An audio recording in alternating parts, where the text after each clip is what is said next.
राज्य सरकार द्वारा 1 अप्रैल 2007 को लड़कियों का फ्यूचर उज्जवल बनाने के लिए मध्य प्रदेश में लाडली लक्ष्मी योजना की शुरुआत हुई थी। इस योजना के हिसाब से राज्य की कन्याओं को 1,18,000 रुपए की फाइनेंशियल हेल्प मध्य प्रदेश सरकार द्वारा दी जाएगी।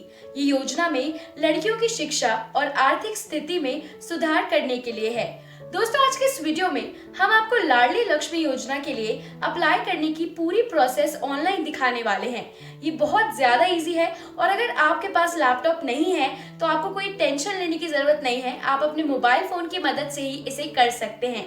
मैं सबसे इम्पोर्टेंट बात आपको ये बता दूं कि एक बार जब आवेदन प्रोसेस कंप्लीट हो जाएगी तो खाते में जो किस्त आएंगी वो ऐसी हैं कि पहली किस्त में लगातार 5 सालों तक 6,000 रुपए लड़कियों की बैंक अकाउंट में आ जाएंगे, यानी टोटल 5 सालों में 30,000 रुपए हो जाएंगे। इसके बाद दूसरी किस्त में जब बेटी 6th क्लास में आएगी तो बैंक खाते में 2,000 रुपए आएंगे।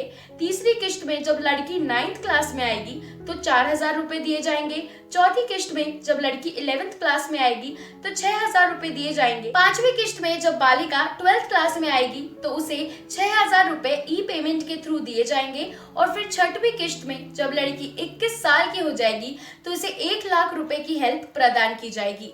अब मैं आपको दिखाती हूँ कि आप लाडली लक्ष्मी योजना के लिए बहुत ही इजीली अप्लाई कैसे कर सकते हैं। ले चलती हूँ मैं आपको अब अपनी मोबाइल स्क्रीन पर। लाडली लक्ष्मी योजना के लिए अप्लाई करने के लिए आपको सबसे पहले ladlilakshmi.mp.gov.in की वेबसाइट पर आना है।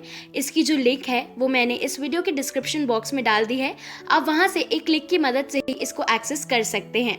अब आप जैसे नीचे स्क्रॉल करेंगे तो यहाँ लाडली लक्ष्मी योजना के बारे में दिया है, योजना का लाभ बताया गया है, आवेदन एवं पंजीकरण के बारे में बताया है और राशि का प्रदाय भी बताया गया है। अब आप और नीचे स्क्रॉल करेंगे तो आवेदन पत्र के लिए अप्लाई करने के लिए आपको यहाँ आवेदन पत्र का ऑप्शन दिख रहा होगा, इस पर क्लिक करें। अब यहाँ आप 3 मीडियम से आवेदन के लिए अप्लाई कर सकते हैं, लोक सेवा प्रबंधन के उससे, जन सामान्य के इससे और परियोजना अधिकारी के इससे। तो आप इंडिविजुअली अगर आपको करना है तो आप जन सामान्य पर क्लिक करेंगे। इसके बाद यहाँ आपको कुछ डिटेल्स फिल करनी है, जैसे कि मैं मध्य प्रदेश का मूल निवासी हूँ। अगर आप हैं तो आप हाँ पे क्लिक करेंगे, नहीं है तो आप नहीं पे क्लिक करेंगे।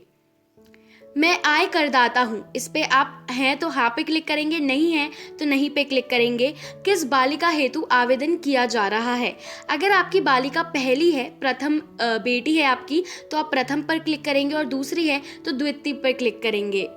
बालिका का पंजीकरण आंगनवाड़ी में कराया जा चुका है, अगर करा लिया है तो हाँ पर क्लिक करेंगे, नहीं किया है तो ना पर क्लिक करेंगे। यहाँ अपना कंसेंट देंगे और जानकारी सुरक्षित करें पर क्लिक करेंगे। इसके बाद ये फॉर्म आपके सामने आ जाएगा। आपको इसमें जितनी भी डिटेल्स मांगी जा रही हैं उन्हें फिल करना है। सबसे पहले अपना जिला चुन लें कि आप किस जिले से हैं। उसके बाद आपको परियोजना चुननी है। फिर आपको अपनी बालिका यानी कि अपनी बेटी की डिटेल्स फिल करनी है, जैसे कि बालिका का नाम, बालिका का उपनाम, बालिका की जन्म दिनांक, बालिका का जन्म फिल करना है। उसके बाद आपको माता का नाम फिल करना है, माता का उपनाम भरना है, माता की आयु भरनी है, माता का आधार नंबर डालना है, पिता का नाम फिल करना है, पिता का उपनाम फिल करना है, पिता की आयु फिल करनी है और पिता का आधार क्रमांक यानी कि आधार नंबर फिल करना है। इसके बाद आपको अपने परिवार की कुछ जानकारियां फिल करनी है, जैसे कि पहली है बालिका के भाई बहनों की संख्या। तो आपकी जो बालिका के भाई बहन हैं उनकी संख्या कितनी है, 1 है तो आप 1 पे क्लिक करेंगे, 2 है तो आप 2 पर क्लिक करेंगे, 1 भी नहीं है तो आप उस हिसाब से 0 पे क्लिक करेंगे। जैसे ही आप बालिका के भाई बहनों की संख्या डालेंगे तो यहाँ एक और ऑप्शन आएगा, बालिका की बहन भी हितग्राही। तो इसमें अगर है तो आप हाँ पे क्लिक करेंगे, नहीं है तो आप नहीं पे क्लिक करेंगे। इसके बाद दूसरा सवाल है कि क्या प्रसव जुड़वा बच्चे वाला है, यानी कि अगर ट्विंस हैं तो हाँ पर क्लिक करेंगे, नहीं है तो ना पर क्लिक करेंगे। इसके बाद आपको आवेदक का वर्ग डालना है, परिवार के आय के स्रोत डालना है कि कौन क्या काम करता है। फॉर एग्जांपल अगर मैं यहाँ मजदूरी डाल देती हूँ।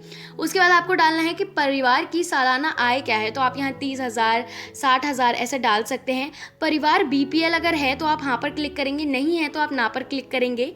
परिवार नियोजन किसने अपनाया है, तो परिवार का नियोजन किसने अपनाया है तो आप माता पे क्लिक कर दीजिए। इसका मतलब है कि जो ऑपरेशन प्रमाण पत्र है वो किसने लिया है। इसके बाद आपको परिवार नियोजन की दिनांक डालनी है और परिवार नियोजन कितने बच्चों पर अपनाया गया है वो भी आपको यहाँ डालना है। इसके बाद आपको बालिका के टीकाकरण की स्थिति बतानी है। बालिका का टीकाकरण कराया गया है, अगर है तो आप हाँ पर क्लिक करेंगे। इसके बाद यहाँ आ जाएगा कि जन्म के समय में आपने कौन कौन से टीके लगवाए हैं। तो फॉर एग्जांपल अगर मैं यहाँ BCG पे क्लिक कर दूँ या फिर हेपेटाइटिस B पे क्लिक कर दूँ, और अगर आपने जो भी अपनी बालिका को टीका लगवाए हैं वो आप यहाँ पढ़कर टिक कर सकते हैं उन पर। इसके बाद आप नीचे स्क्रॉल करेंगे तो यहाँ आपको पत्राचार हेतु जानकारी डालनी होगी, जैसे कि अपना मकान नंबर डालना होगा, गली या मोहल्ले का नाम डालना होगा, विकास खंड डालना होगा, ग्राम पंचायत डालनी होगी, वार्ड नंबर डालना होगा, आंगनबाड़ी डालनी होगी, आंगनबाड़ी कार्यकर्ता का नाम आपको यहाँ फिल करना पड़ेगा, तहसील डालना होगा, विधानसभा क्षेत्र का नाम डालना होगा, पिन कोड डालना होगा। अब यहाँ आपको एक बात का ध्यान रखना है कि विधानसभा क्षेत्र का नाम और जो पिन कोड और ईमेल आईडी और लैंडलाइन नंबर यहाँ जो मांगा जा रहा है आपको दिख रहा होगा, वो ज़रूरी नहीं है कि आप भरें। यहाँ ये ऑप्शनल है, आपको ज़रूरी वही इन्फॉर्मेशन फिल करनी है जिसमें रेड कलर का स्टार बना हुआ है। ठीक है, तो आपको अपना पिन कोड डालना है तो आप डालिए। उसके बाद यहाँ आपका मोबाइल नंबर मैंडेटरी है तो यहाँ अपना मोबाइल नंबर डालिए, लैंडलाइन नंबर है तो डालिए, ईमेल आईडी है तो डालिए। इसके बाद अब आपको अपने कुछ दस्तावेज यानी कि डॉक्यूमेंट्स अपलोड करने पड़ेंगे जो यहाँ मांगे जा रहे हैं। यहाँ आप दस्तावेज अपलोड करने की जो बिंदु हैं, जो मेन पॉइंट्स हैं वो आप यहाँ पढ़ सकते हैं। फॉर एग्जांपल जो भी आप फाइल अपलोड करें वो 40 KB से 100 KB के मध्य के बीच में होनी चाहिए, यानी बीच में होनी चाहिए, ना इसकी छोटी होनी चाहिए ना इस साइज से बड़ी होनी चाहिए, अमान्य नहीं होगी। आप जो फोटोज अपलोड करेंगे अपने डॉक्यूमेंट्स की वो JPG, JPEG, PNG या फिर GIF फॉर्म में ही होनी चाहिए। अब जो डॉक्यूमेंट्स आपको अपलोड करने हैं उसमें सबसे पहला डॉक्यूमेंट है बालिका का टीकाकरण कार्ड। उसके बाद आपको परिवार नियोजन का प्रमाण पत्र अपलोड करना है। उसके बाद बालिका का माता या फिर पिता के साथ एक फ़ोटो अपलोड करना है। मूल निवासी का प्रमाण पत्र आपको अपलोड करना है। बालिका का जन्म प्रमाण पत्र आप अपलोड करना है। जब आप ये सब अपलोड कर देंगे, एक बार चेक कर लीजिए कि आपने जो भी जानकारियाँ भरी हैं क्या वो अच्छे से भरी हैं, एकदम करेक्ट भरी हैं। अगर आप एकदम श्योर हो जाते हैं उसके बाद आप यहाँ कैप्चा कोड फिल कर देंगे, और फिर जब आप कैप्चा कोड फिल कर देंगे आपको इसके बाद जानकारी सुरक्षित करें पर क्लिक करना है। इसके बाद आपका आवेदन सफलता पूर्वक दर्ज हो जाएगा।